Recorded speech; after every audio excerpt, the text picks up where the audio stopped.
Bonjour à tous, bienvenue à notre troisième édition de MONUC Réalité. Nous nous rendrons cette fois-ci à Rutshuru au Nord Kivu pour une vue de la situation sécuritaire. Mais avant de retrouver notre correspondante sur place, Agathe Nsenga, un point de l'actualité.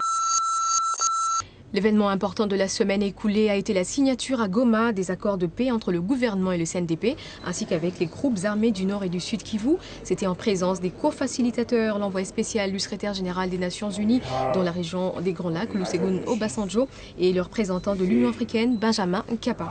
Donc je pense MONUC va bien sûr accompagner ce processus, va continuer à aider les différents acteurs et en particulier le gouvernement de la RDC, la province, mais aussi les différentes communautés à se retrouver dans la mise en œuvre de cet accord. À la conférence de presse hebdomadaire de la MONUC, le commandant des forces de la MONUC, le général Babacar Gaye, a souligné que la situation sécuritaire dans les deux Kivu est toujours préoccupante.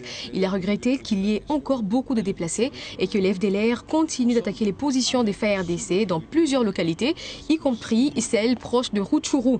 Le général Gaye a insisté sur la coopération avec les militaires congolais pour protéger les civils et faire face aux attaques des rebelles Hutus-Rwandais. Cette opération de ratissage et de bouclage ont été conjointement menée par la MONUC et les militaires de FARDC. 17 miliciens Hutus se sont rendus des forces et ces armes ont été récupérées. Et ce qui est en jeu, c'est non seulement la coopération entre la MONUC et la FARDC qui est en train chaque jour de s'améliorer, mais c'est surtout l'ascendant moral que d'emblée les forces rwandaises avaient eu sur le FDLR, qui pour l'essentiel a refusé le contact. C'est cet ascendant moral-là qu'il faut absolument que les FARDC et la MONUC maintiennent sur le FDLR.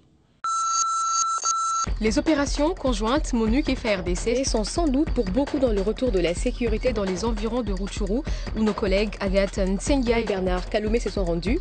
Ils nous ont rapporté une série de reportages. Grâce à l'accord intervenu entre les gouvernements du Rwanda et de la RDC, les choses évoluent positivement. Plus de 300 000 déplacés ont regagné leur foyer. Pour préserver la paix, les casques bleus de la MONUC patrouillent partout, y compris sur les collines où opèrent encore des bandits armés. Retrouvons Agathe Nsenga à Rutshuru. Agathe. Merci Tina, je suis précisément à Rutshuru et il est 9h du matin. Et comme tu peux le constater, il y a les habitants qui vaquent maintenant à leurs occupations. Il y a les motards qui sont là d'entendre leurs clients. Il y a les enfants qui sont maintenant à l'école et il y a les femmes qui vont au champ.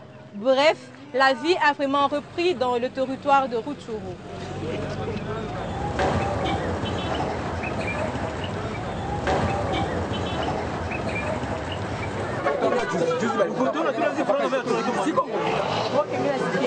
Comme vous venez de l'entendre, le frère vient de dire que oui, la paix est juste ici dans la cité.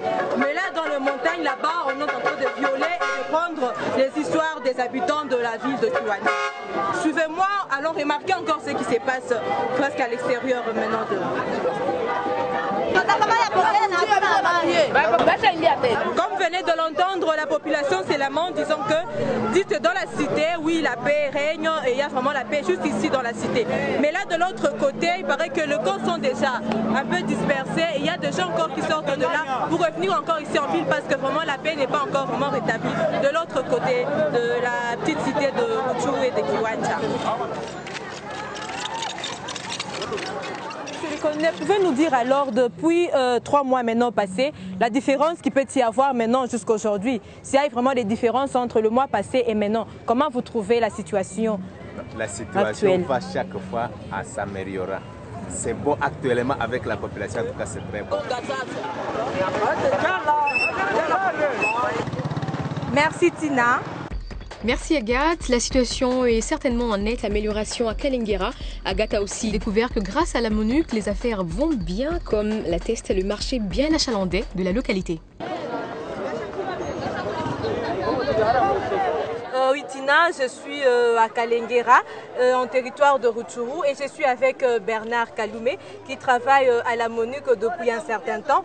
Quelle est votre lecture de la situation économique, financière sociale ici à Kalengera? Il y a 3 mois, on ne pouvait pas avoir un rassemblement pareil de gens, autant de gens dans ce marché. Le marché était toujours vide, presque vide, à cause des affrontements et des guerres par-ci par-là, qui faisaient que la population ne pouvait pas venir au marché et exercer leurs activités économiques. Aujourd'hui, grâce au FARDC et puis aux efforts de la communauté internationale et à travers la MONUC, bon, le calme est revenu. On peut sentir que la population maintenant commence à vaquer à ses activités quotidiennes. Et les femmes vont au champ, et les enfants vont à l'école.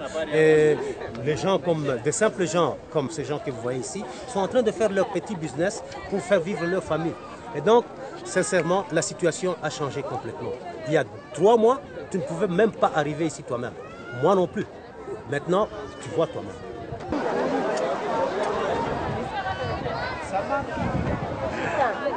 Tuo tunaisha samaki bei chini. Mumakamate liko nanikamata monani. Iko bei kali, ona.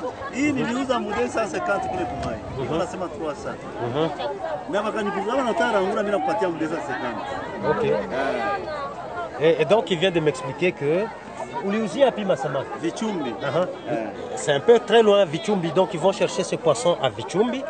Là, il a acheté à 200, 250, et là, il met à 300. Donc, il gagne un petit bénéfice, mais sa marchandise va quand même. Je veux dire, les déplacés sont maintenant revenus dans leur village, et avec ça, il y a une forte concentration de la monnaie, de la population, l'argent est là. Maintenant, ils peuvent vendre ça à 200 francs, et ça va se vendre facilement. Alors, ça leur facilite aussi d'avoir un peu de revenus peu plus de sous. Par rapport... Ok, la pagne, elle est vraiment jolie. La maman vient de me dire qu'elle a payé ça à Goma. C'est presque à un même prix. Il y a juste une différence de 2 ou 1 dollar comme ça. Je vais d'abord essayer de voir si ça peut m'aller. Parce que selon elle, c'est presque à ma peau. Et c'est vraiment plus joli que l'autre que j'avais avant. Je vais voir un peu si ça pourrait m'aller un peu. Tellement que pour faire aussi la pagne, c'est un peu difficile. C'est vraiment une affaire de maman. Mais je vais m'arranger pour bien la fermer parce que je suis une femme congolaise. La plupart de ces gens sont de déplacés qui ont regagné leur village respectif et qui ont repris leur vie normale. Les femmes vendent de vivres qu'elles ont récoltés au champ et les autres femmes vendent de vivres qu'elles ont eu de Goma et de Luganda. Tous uniment, la paix est là. Le taux de dollars et de shillings pose un grand problème sur le marché car toutes les transactions sont faites par celle-ci.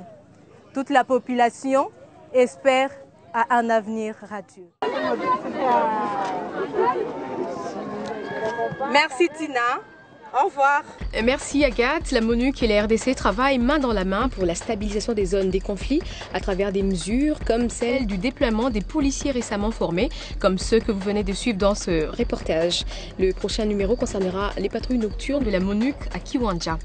Ainsi prend fin MONUC Réalité. Merci de nous avoir suivis. À la prochaine.